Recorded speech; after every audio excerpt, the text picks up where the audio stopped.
Continuing our reading in The World and Thorinn by Damon Knight.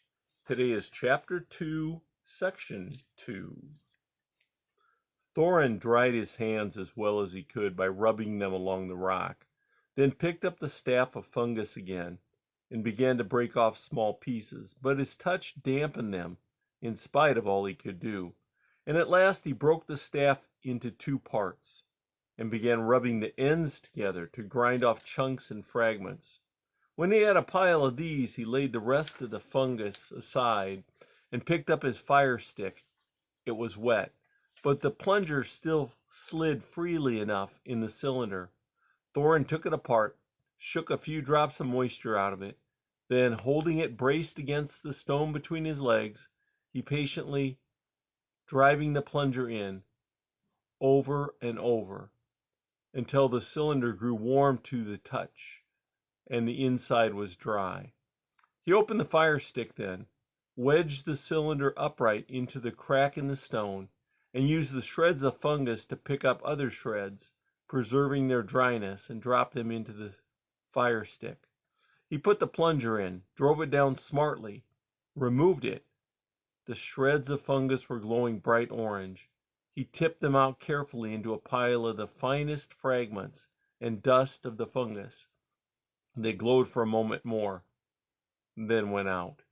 On the third try, the little fire caught. Thorinn protected it with his cupped hands, blew gently on it, fed it sparingly with tiny splinters, then with greater ones, and at last had the whole chunks and staves of fungus blazing. The yellow light danced high, reflecting glints from the rock wall for a distance of 5 or 6 ells before it vanished into the shadows. Peering up between his hands, Thorinn thought he could make out a vague glimmer that might be the ceiling. He crouched to the fire, soaking up the warmth with hands and face, then stripped off his soaked clothing and stood near the flames, turning himself like meat on a spit, until at last he was dry and warm. The blood that welled slowly from the wounds in his cheek and shoulder began to clot. Feeling stronger, Thorinn walked along the wall of rock, collecting more staves of fungus, which he plied to the fire. Then he turned his shirt and breeches inside out and sat down to dry them. He emptied his wallet, putting the lumps of sky moss carefully aside in a cranny of the rock, and examining the rest of his belongings for the first time to make sure they were safe. He laid his possessions out carefully on the rock and propped the wallet open to dry, along with his shoes. The leather of his shirt steamed, turned a light brown. He pulled it right aside again and put it on, then the breeks. They were not thoroughly dry, but they were warm inside and would do. He chose a long, heavy staff of fungus, laid one end of it in the heart of the fire. His shoes were as wet as ever, but he put them on, gathered his possessions into the wallet, and hung it from his belt. By this time, the end of the fungus staff was blazing. He picked it up out of the fire. Yellow flames continued to curl around its tip, and when he held it overhead, shading his eyes, it cast a ruddy light that made the cavern visible for a dozen ells or more on every side. The rock wall rose in one receding shelf after another back into the shadows. Tipping his head back now, Thorinn could make out the broken rock surface of the cavern ceiling. But although he walked down to the edge of the water and held the torch high, he could not see the other side. Only the dark, glassy, faintly moving surface of the water and the dim slope of the bottom under it, shelving down into the darkness. He turned away from the roaring sound and followed the edge of the water in the other direction. The rock wall curved closer, became broken and covered with gray nodules of fungus. The stone shelf underfoot narrowed until there was barely room to walk, then gave way to heaped boulders. The thunderous roaring receded behind him, but another water sound rose ahead. Holding his light out over the water, he saw the gleam of a swift current. Now the ceiling began to dip lower. Thorinn was picking his way from one water-rounded boulder to another at the foot of the sheer rock face.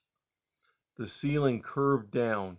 The shelf broadened out again into two flat stones, and between them the water ran in a curved, dark torrent, brilliant as glass, into a narrow slot of darkness under the wall. On the other side of the outlet, the shelf broadened again, and behind it was a tumbled mass of boulders. Thornton leaped, landed safely. As well as he could judge, the cavern at this end was some 20 or 30 ells broad, and the ceiling might be as much as 30 ells high in the center. On this side, the ceiling slanted sharply down to the talus slope of boulders at the base of which he stood. Fungi grew here and there on the stones. Thornton picked all the smaller ones he saw, ate some, and put the rest into his wallet. He found another long staff of dead fungus and tore it down for a spare torch. The roaring grew louder as he circled the lake. Out across the dark water, an orange spark leaped into view. It was his fire on the other side. He watched it for what seemed a long time until it abruptly winked out again, and he realized he had passed the wall of rock that jutted out to the water.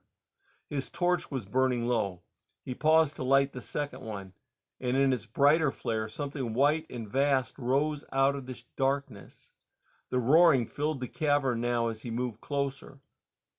It stuffed his ears with noise. He shouted and could not hear himself. The air was full of flying droplets, drifting in fiery arcs, winking and vanishing. The white water dropped thunderously into the lake and burst into white mounds of spray. Thornton could dimly make out the shapes of rocks like giant skulls behind the curtain of water. He could not see the top of it, and his torch was smoking and dimming now as he tried to move nearer. The wet air was putting it out. Thornton retreated until the torch burned brightly again, then began to climb the heaped boulders, working his way toward the waterfall. The air was less damp at this height, and he was able to approach within 20 ells or so of the cataract. He was halfway up the cavern wall now. The boulders would take him no higher. He raised the torch. The dim light glimmered back from a hole in the rocky ceiling, from which the torrent sprang out, greenish white, and curved into space. One look confirmed what he already knew. He could never get back up the way he had come down. And that's the end of chapter 2, section 2.